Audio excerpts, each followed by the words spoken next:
All right. Oh, well, here comes April. You got to share. Hey, April, good morning. Welcome, welcome.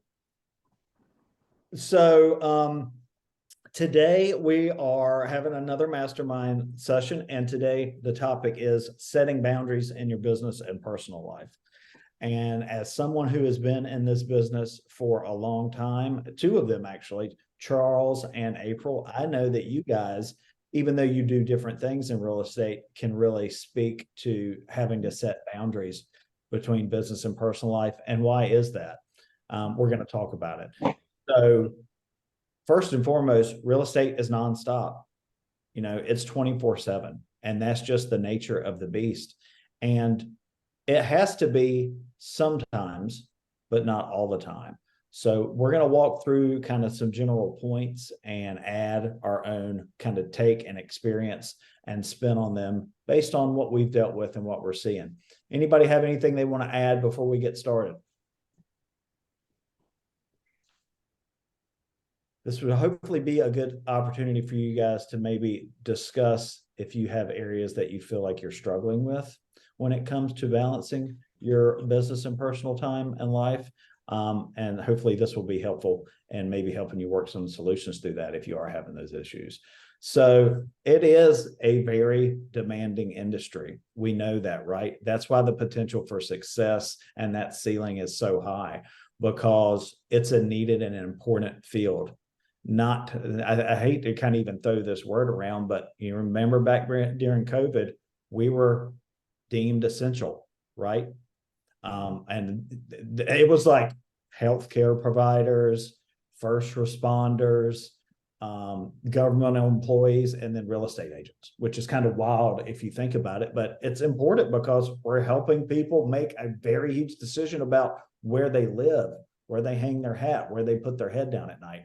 So it is a demanding industry, but we can also temper that demand somewhat if we really focus on establishing boundaries to help with our own well-being, which is really important, the well-being of the people around us, our family, our children, our pets, whatever, to help you stay focused, not get burnout, which burnout is a huge thing in this industry.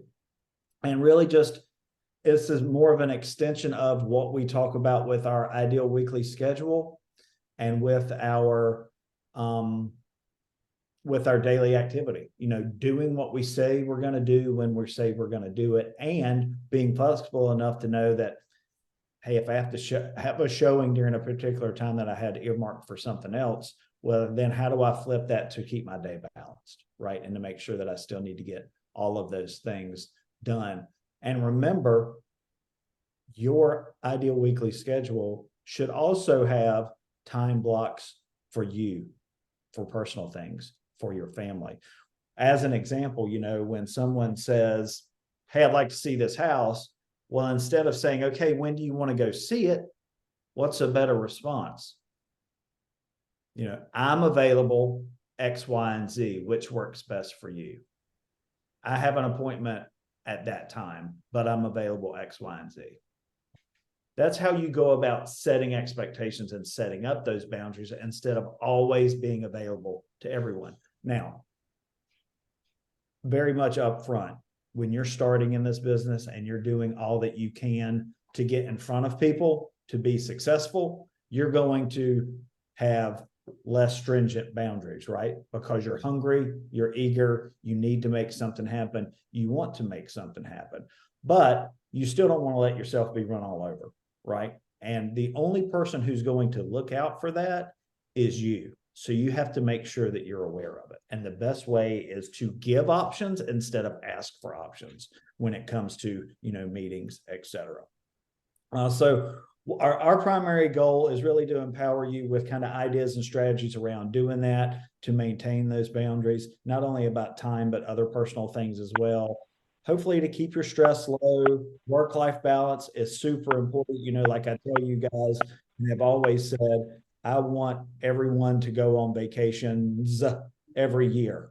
I want you to take time for your family. I want you to show up for your kids' soccer game. Or like I tell people when I interview them, real estate is really hard and we work a lot, but also I manage my calendar really well, and I've never missed a field trip that I wanted to go on.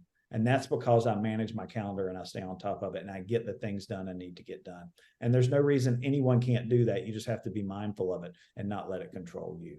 So kind of just to be the beginning. And if anyone has anything to interject or say, please do. Ellen, that applies to you too, since I can't really see you on the screen, but I got you over here in my periphery. Understanding the importance of boundaries, establishing those baselines. So why are they important? Like we mentioned, burnout is huge in our industry, especially for folks who are high producers, top producers. If you're going to sell 30, 40 plus homes a year, I can tell you from personal experience, you're going to be working a lot and really hard. I think the most people I ever had under contract at one time was 14.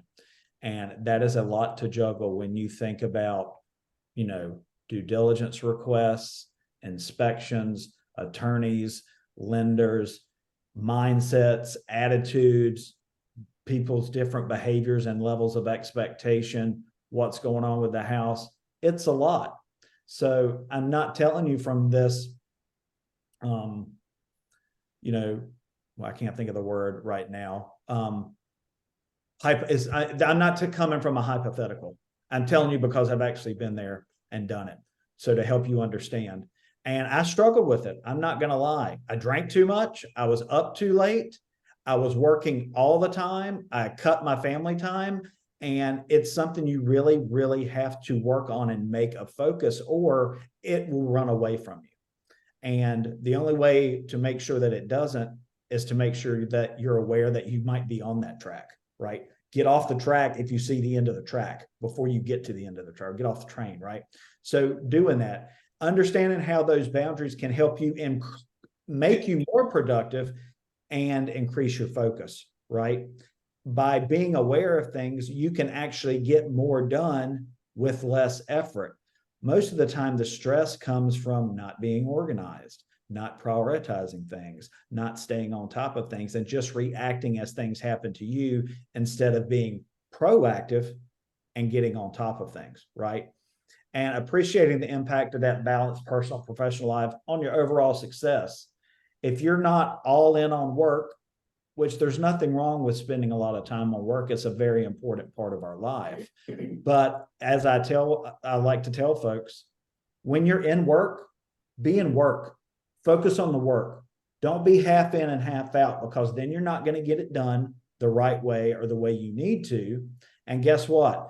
Then when you're trying to be in your personal life, it's going to impede because the boundaries are just going to overflow, and it's natural. That's so true, Doug. I learned that lesson early on in my career. My kids actually brought it to me. They loved the fact that I was a coach. I was there for cheerleading. I was there for football. I was there, present. The body was there, but I was on the phone the whole time. And they would say, oh, there she is on the computer, the phone. And my oldest daughter actually mentioned it to me when she was about 13 years old. I changed the script for the next two when they were younger, because they were about 5 years difference. And I realized I actually became more productive by saying, I'm on the sidelines, I'm focused, I'm watching the kids, I'm not working for that hour. And then afterwards, I doubled down on the work and got that much more done and became even more successful. Because you're really hyper focused on it. You can be in it completely. And the biggest important thing, less stress, and the kids felt better and the work clients felt better. Yeah. So people can tell when you're distracted. Of course. And you don't want it to impact your kids. And I tell you, it will. And I've seen it too. Thank you for sharing that. That's really important. Did all you guys pick up on that? Okay. So what's next? Defining your boundaries. Well, you have to understand what those are. And those are going to be different for everyone. And there's absolutely nothing wrong with people having a different definition of their boundaries. But it really is important that you decide what your boundaries are and how you define them and how you let people know. So, that's all about your personal values and your priorities, right? and your priorities will change and adapt. You know, if you have young kids at home, your priorities regarding your children are going to be different than if you have adult kids who aren't at home, right? You don't need probably to have to focus on them as much, right? But at the same time, you still want to make time for your family regardless. So understanding what that is, you know, identifying specific areas where you need to set boundaries in both your business and personal life. Who can give me an idea of a boundary that they've worked on setting just so far in the business, or that you anticipate you're going to need to set so far in the business? Well, I'm a little different, but I try not to look at emails at all on Sunday.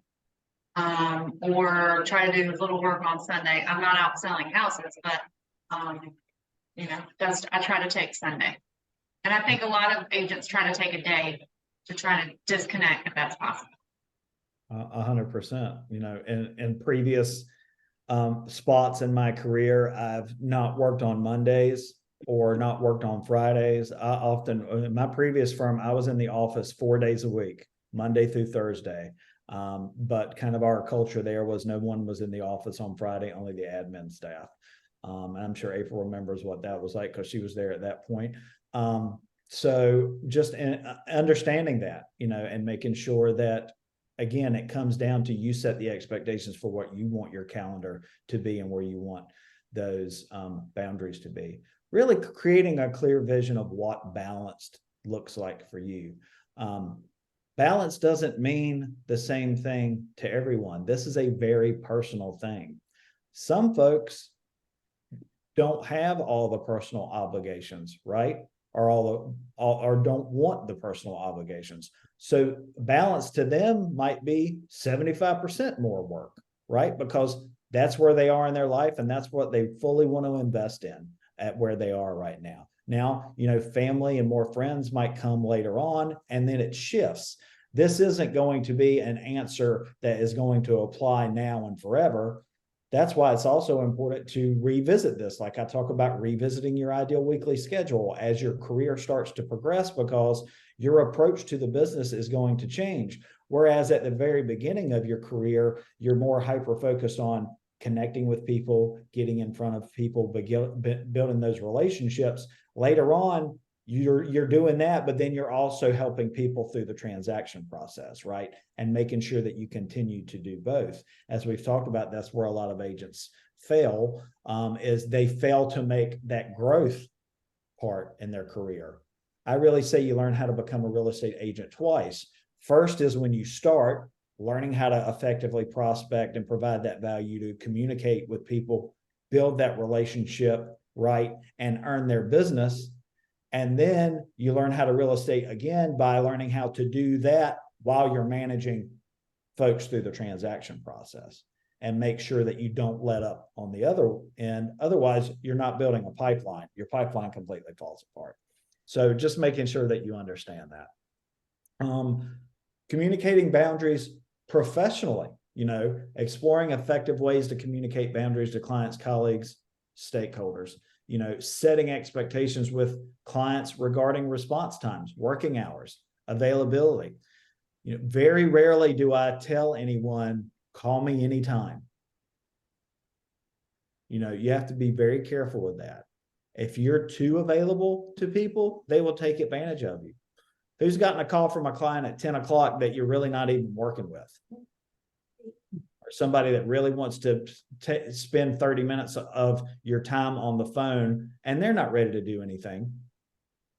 You have to set those boundaries and help people understand. And let me tell you something. They don't know you don't have another meeting to go to. If you can't get off the phone, hey, I've got a client that's coming in 10 minutes. I just want to give you a heads up. I've got an appointment that I have to be at in 5 minutes. You know, just to give you a heads up. I don't want to cut you off early. So I'm telling you this now. Right? My kids' game start. Don't use that unless there's an actual kids' game. But you know what I mean. Are you guys tracking? You understand? Yeah.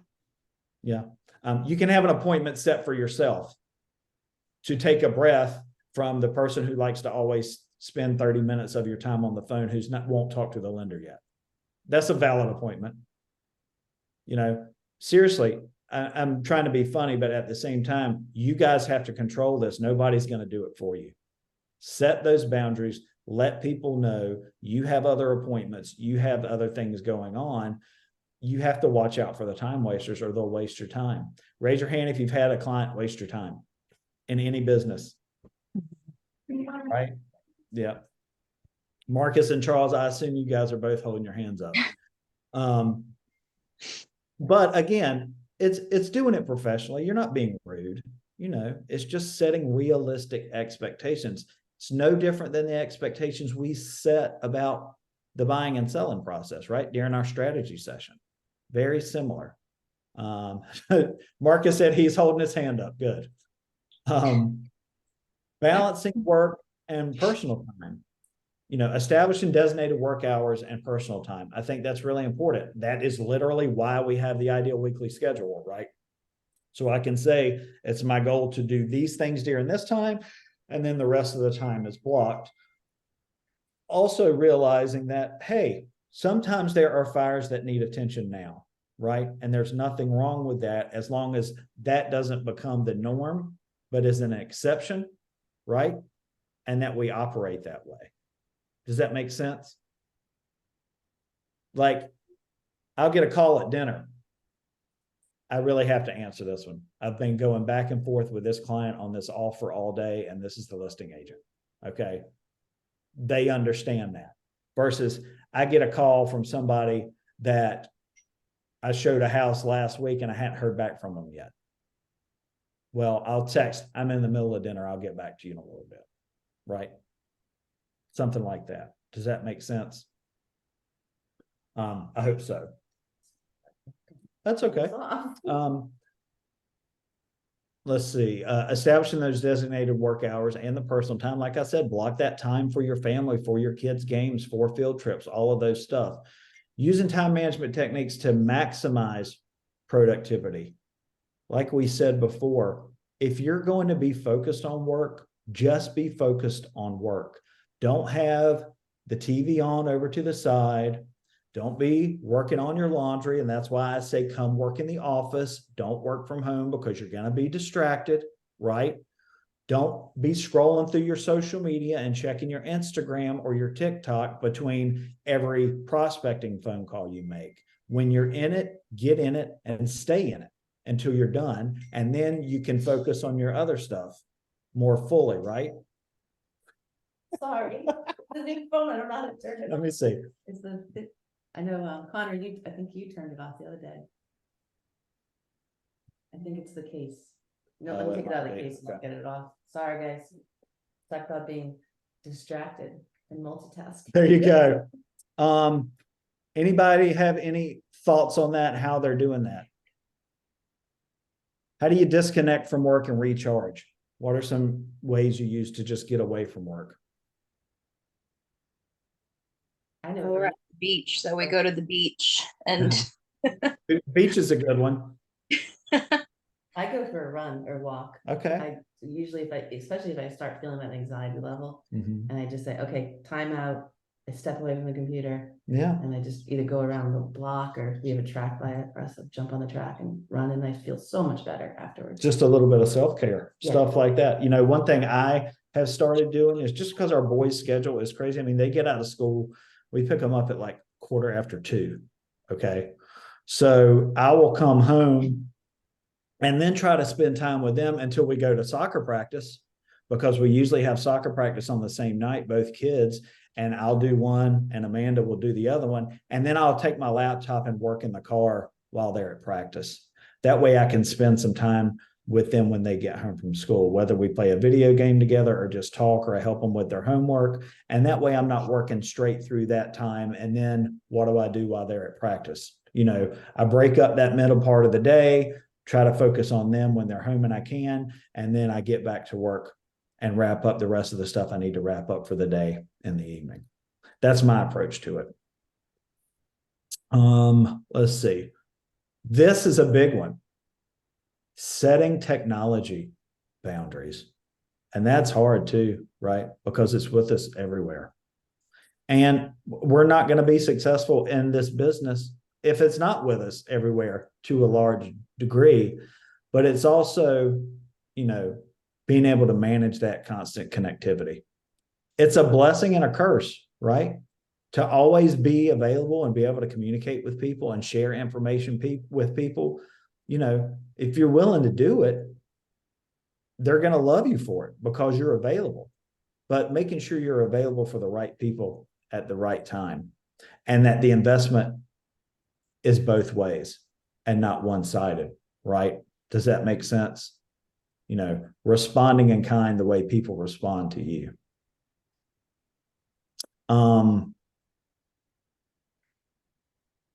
I always set my out of office when I'm out of office. Like the boys are on fall break. I'm going to be out of office next week. So my out of office will be up. But I can guarantee you a couple times a day, I'm going to check my email. And I might just be deleting emails because I hate when my inbox is full. But just for my own peace of mind, I do have to make sure that I'm not missing anything. And I have to stay focused on that because I've got a handful of people under contract and I can't just ignore it for a week. Right. So, but that doesn't mean I'm going to be on my phone the whole time. And I'm going to try to stay hyper focused on when we're doing things, when we're in the moment. Right. And doing that. I think tech-free zones and times to work on those personal connections is really important. We have boundaries set up at home. I'm not sure that I know that we usually don't do a good job of it, but at least it's front of mind. All of our phones have an alarm at 8:00 every night that goes off. And that's supposed to be, all right, individual device time is over. Put it down. Let's make sure we're all in the same room and spending the rest of the evening together. I like that. So, I mean, we try. It doesn't always work, especially when, somebody gets home from practice at 7:30 and somebody else gets home from practice at 8:30. But we do the best we can, and at least we're mindful of it. Being mindful of it means even if we only do it for 50% of the time, that's still probably a lot more than if we didn't focus on making it a priority at all. April, you have kids. How have you guys handled things like that in the past?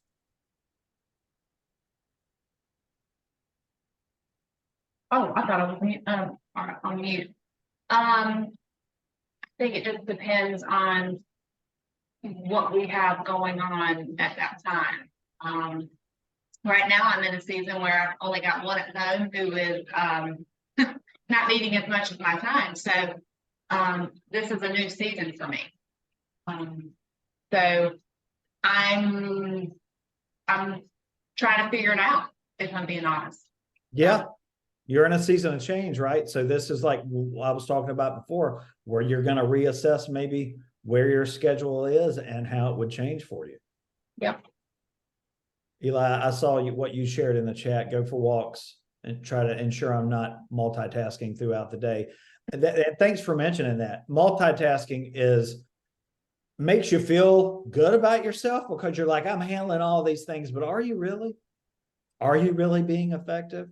I catch myself doing that, like jumping back and forth between tabs that I'll have open on my laptop, and I'm like, stop, prioritize these things, do that one, and then let's stop it and move on and do the next one. Instead of half-assing this one, half-assing that one, half-assing that one, to think that's an ass and a half, 3 half-asses. So making sure that you're prioritizing things, really getting it done, and then moving on after you finish things instead of trying to do 3 things at the same time. You're going to be more effective. You're going to be less likely to make mistakes and have to revisit it and do things again.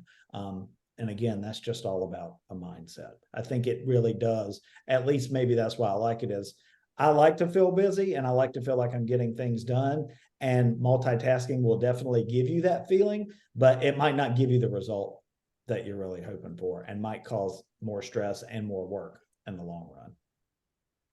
Anybody else? Support systems are really important. A network of support within the real estate community. Hopefully we do that for each other. That's what I try to and strive to provide with the team, is that, hey, we're all there for each other emotionally, physically, for, showings if somebody is out of town, something like that. Advice, just to be friendly, to have somebody you can talk to and learn from in the office, which is why the offices are there, to give everybody the opportunity to learn from and grow with each other. Mentorships, the opportunity to shadow people as you're learning from more experienced agents. I know that we have done it here in the Triangle, letting people shadow along for open houses or sitting in strategy sessions, showings. Same thing at the coast. I know Janine has done a great job helping people down at the coast with those things, and we'll continue to do that. We have a mentorship program in place that we had put on the shelf for a little bit, but that we're going to bring back, which I think is going to be really helpful for agents as they're onboarding. We'll be rolling more information out about that. But you always have people there that are around you in the office that are willing to help you. So make sure that you understand that and take advantage of that, but also be prepared to give back. That's the whole purpose of our culture. It's one of giving and receiving to help all of us get better and grow and improve and never stay in the same place. Because if you're not growing and you're not improving and you're not having those conversations and not listening to other people in this business, you will get left behind, because this business is constantly changing and evolving. Also, your personal relationships with your friends and your family. Make sure that they support what you're trying to do. And I ask folks when they talk about coming on board, do you have support in place to help you with this? Because this is a hard job, and it takes a while to get established. And you're going to have to work even harder at the beginning to get established and before you really see the fruits of your efforts. You have to be committed to doing it first, but you need a spouse, a partner, a friend, a child, someone in your family or social network that gets that and is going to be supportive for that, and not hold it against you that you're busy all the time, because you can be. And just understand what your ultimate goal is, what your ultimate plan is, and that you have in your mind a mindset that I am trying to figure this out and build boundaries, build walls, build a format to work within, build this ideal calendar that I'm able to get everything I need to get done and still have the time not to have to focus on work. And then I am prioritizing what work needs to be prioritized, and I'm not just jumping every time somebody says jump. Does that make sense? How important that is to have that support system in place? Ellen touched on it. Self-care and wellness is really important. It's not a joke in real estate that a lot of abuse comes with real estate, personal abuse. Like I said, I'm not afraid to admit it. I have definitely had way too much to drink because of real estate on more than one occasion, right? It's a very stressful job, and it's been a way to cope. I'm much better at it now, but when I was a newer agent and I was selling 45 homes and I got 14 people under contract in 1 month, there was a lot going on. And that was how I dealt with it. And hopefully I deal with it a little bit better now, implementing working out, all of those things over the last couple of years has really helped me get a better grip on my health and also my stress levels. And it's something I need to get back to doing more, because my gym shut down and it's been really hard. Sidebar, like I just implemented, a couple of weeks ago, no drinking Monday through Thursday. And I feel better. What a concept. What a concept. I love it. Yeah. That's great. Thanks for sharing that, April. That's great. You should all try it. I think it's a great idea. Yeah. Unfortunately, sales in and of itself is just such a high pressure position that you do tend to fall into those traps of, drinking too much, taking too much nighttime. And you really have to watch yourself, and blood pressure too. If you don't have a blood pressure cuff, or you guys are also, most of you are also young, you don't have to worry about that, but you'd be surprised at how much that can creep up, and then all of a sudden you have other issues. So that's where the self-help of getting exercise and so important.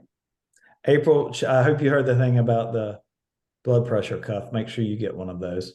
Funny. You're a funny guy. But a really great point. And again, what is most of this about? Being aware, paying attention Pay attention to your body, pay attention to your activity, pay attention to what you're doing. Routine can be a good thing, but it can also be a bad thing, right? Make sure you're aware of what your daily routines look like. Are you investing in the same bad habits at the same time at this every single day?